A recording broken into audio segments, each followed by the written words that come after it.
Welcome to On Texas Football. I'm Bobby Burton, joined by Gerry Hamilton. It's time for Rapid Reactions, brought to you by the Lowy Law Firm. Gerry, let's get right at it. The Longhorns lose 14-7 yesterday to the Ohio State Buckeyes.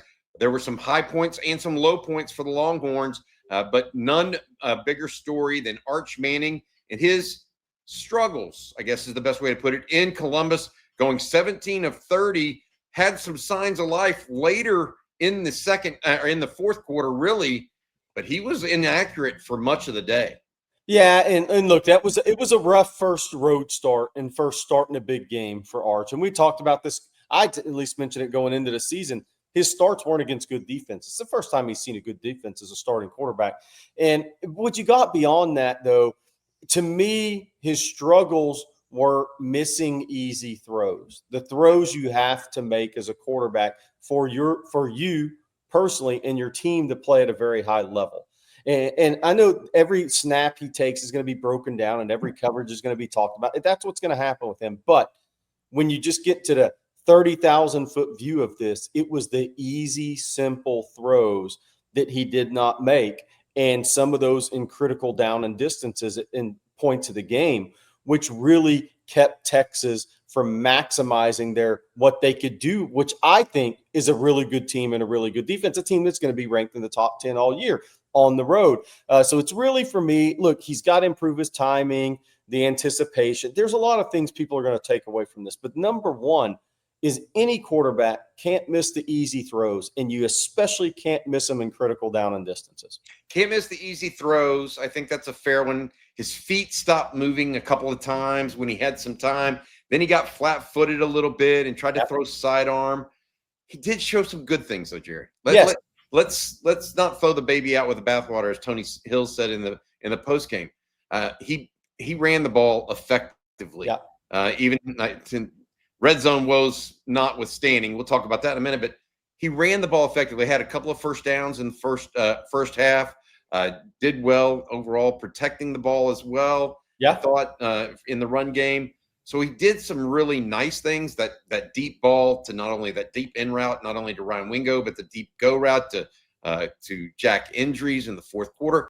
He did some really, really nice things. Okay, he was inconsistent though, and your hope is okay. Let's build on the positives and learn from the negatives as we go forward.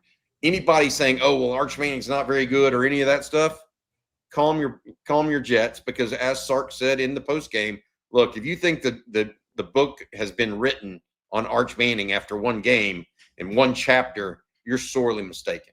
And he really seemed to have some confidence. Said that they moved the ball well. Texas did not punt in the second half.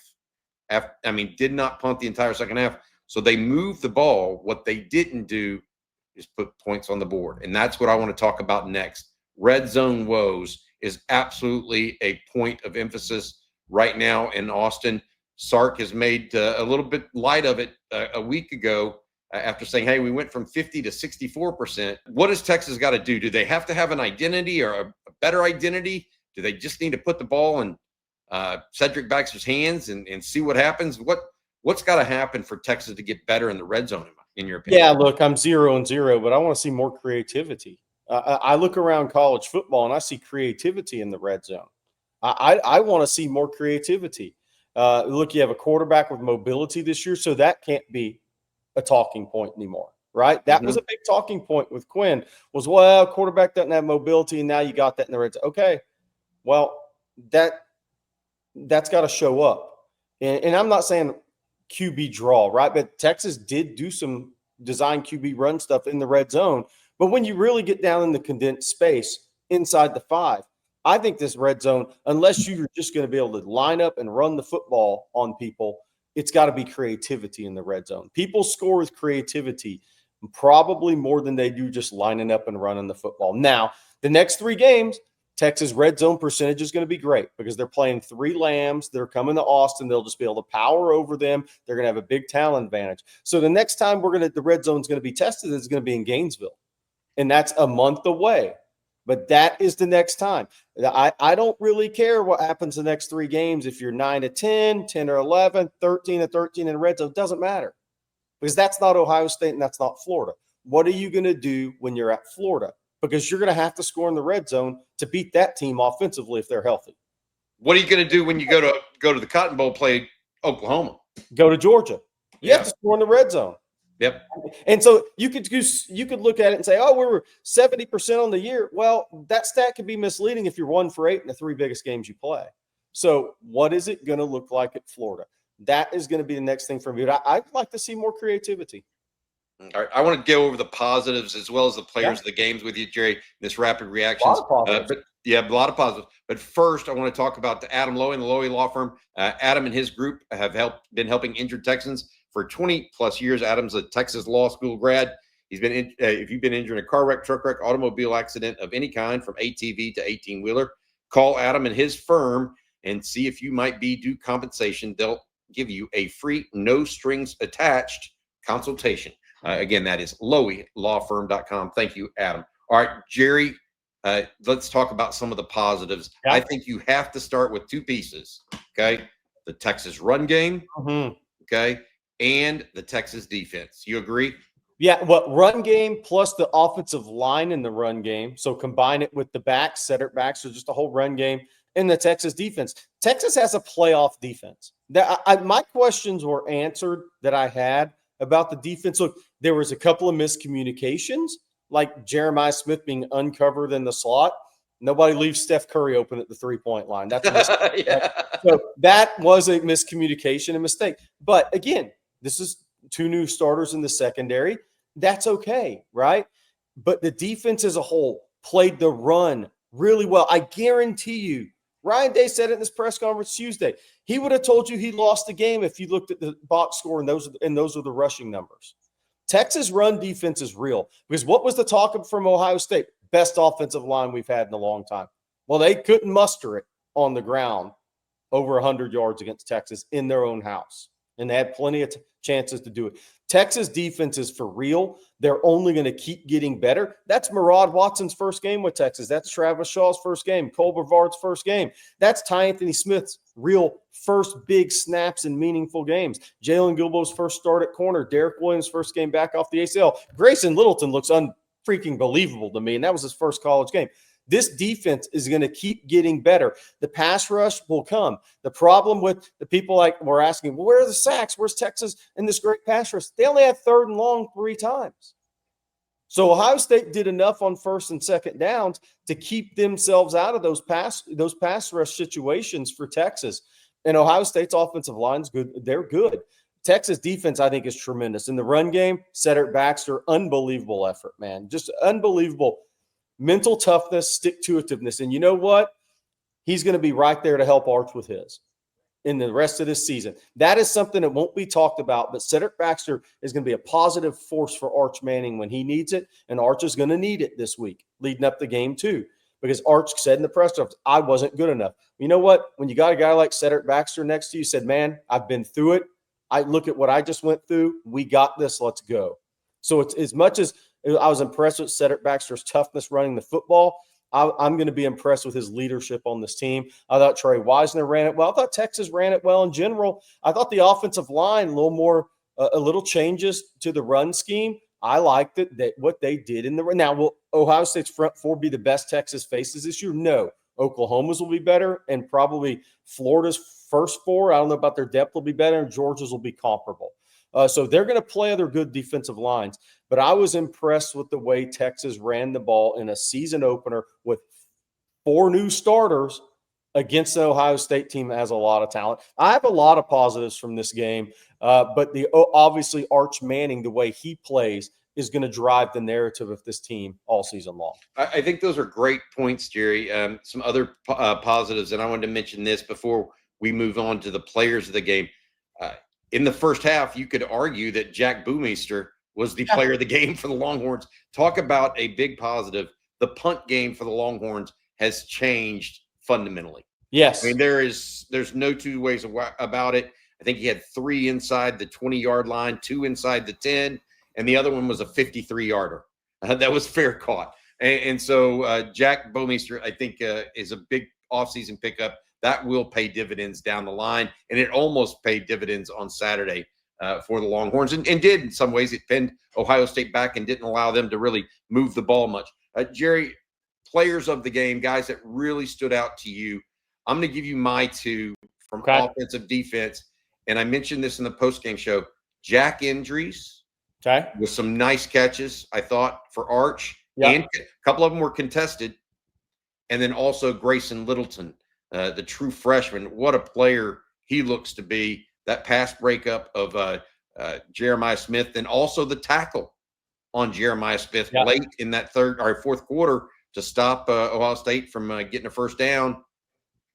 Those two guys look like they're going to be big players for the Longhorns this year. I do think they're both going to be really big players for the Longhorns this year. My players of the game, I went Leonga on defense. Oh, that's fair. Yeah. I mean, that dude was in the Ohio State backfield. And it sucks for him that he had the hands to the face on the hold in the end zone, right? That was just a hustle play. It wasn't a bad play. It's guys fighting. Texas had two of those. They're really unfortunate and tough penalties, but those are guys playing their guts out penalties, which you can live with, but you got to clean up. But Leonga foul in between the tackles is just, he sees it so early. And when teams that want to run it downhill against Texas, while he may not have the height, weight of some guys in the SEC that play the same position, man, is he instinctive, and he is physical, and he is violent on contact for his size, and he gets there as quickly as any linebacker. Offensively, I agree on injuries. I'm going Trey Wisner, because you know what? Trey Wisner, if we said he's underappreciated, we feel like he's underappreciated. He had 16 rushes for 80 yards in this game. And the bulk of that was in the second half.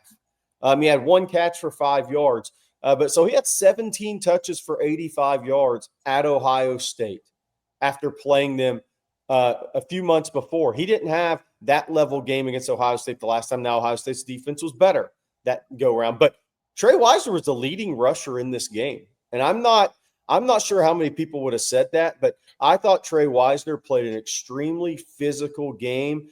And I was so excited to see what the combination of Wisner and Baxter, what I think they can do this year. Let me ask you this. What do you say to the people out there that were throwing things at their TV when the Longhorns lost? And whether it be about Steve Sarkisian's play calling in the red zone again, or Arch Manning's performance, or just being 0-1 and now being 0-2 against Ryan Day. What are your thoughts on all of that after just this first game in 2025? Yeah, and I get it. Here's why this was a frustrating game for a fan base. Ohio State had 11 first downs in their own building in the season opener. 11 first downs, and were 3 for 12 on third downs and had 203 total yards, and they won. I don't know how many times that happens in major college football, but it can't be many. So that makes it frustrating. If you just look at the box score and say, hold on, Texas had 16 first downs. They were better on third downs. They were 1 for 5 on fourth downs. They had 133 more total yards, and they lost the game. How's that even possible? And for those then that really studied the game, it was an ugly game for 3 quarters of offense. So I get it. I 100% get it, because in the watch with us, it felt ugly. And it felt ugly for 3 quarters. And the real part of this, before it gets to the rest of the schedule, is your margin for error just went away. You have 1 game to play with now with 11 to play. And you have 4 tough games coming up. But here's what I'll say. The Texas defense will give Texas an opportunity to win every game remaining on the schedule. And I loved where Texas can go in the run game this year. This offense is going to get better. We know they're going to get better, but playoff good. And I hate to say it's going to come down to how much Arch improves as the season moves along. That's what's going to tell the story, because I think the rest of the offense will start to grow and ascend. But how high of a level is he going to take it this year? Ascend and Arch and red zone. Yeah, it's red zone. Add those two things together, and Texas, with the defense it has, may have a little something special. And I believe I said this at the start of during the summer. Second half of the season offense. Second half of the season offense, in my opinion. I wrote this: good tackling Yeah, I thought Texas was a really strong tackling team against Ohio State. That also tells me when you're a good tackling team, the first game of the year, you're going to be a good tackling team all year long because usually you're not ready for it. I felt like it was a tough loss, a deserved loss. Texas didn't deserve to win. No. I want to be clear about that. I'm not saying, oh, ifs, ands, and buts. Ohio State made the key plays to win that game. Yeah. The fourth down stop, the big catch by Carnell Tate. Now Texas tried to match that with the Livingstone's big catch, but also Texas had some really key penalties, whether it was the Colin Simmons hands of the face, Leonga Lafau's hands of the face, DJ Campbell's hold. There were several of those 3 false start penalties. Those are tough. Those are tough for the Longhorns to get through. I do feel encouraged. I want to say this by the last 6 or 7 minutes of the game. Oh yeah. Overall, and this is how I want to end. I love seeing the fight from the Longhorns when they were down 14-0. You and I have seen it too many times. Teams roll over if they don't have some DNA in them to say, that ain't going to happen to us. Yeah. They fought back a little bit. And I think that tells us more about who this team is going to be long term. All right, Gerry, thank you again. I want to say thank you one last time to our friend Adam Lowy over at the Lowy Law Firm. If you've been injured in a car wreck, truck wreck, or automobile accident of any kind, make sure you check out loweylawfirm.com. Adam and his group will give you a free, no strings attached consultation to see if you might be due compensation. Adam, thanks again for your sponsorship of On Texas Football. Gerry, one final thought for you.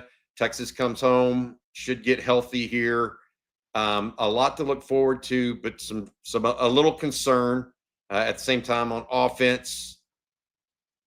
Does this change who you think Texas is in 2025? A little bit, yes, until I see something different. Missing the easy throws and critical downs and distances was really tough because those are the plays that the easy plays have to be made. If you struggle with the easy plays, you have a hard time being a championship level team. There you go. All right, that's going to do it. Gerry Hamilton, I'm Bobby Burton, and thank you again to our producer, Matt Hutchinson. We'll be back with grades later. You guys have a good one. Hook up horns.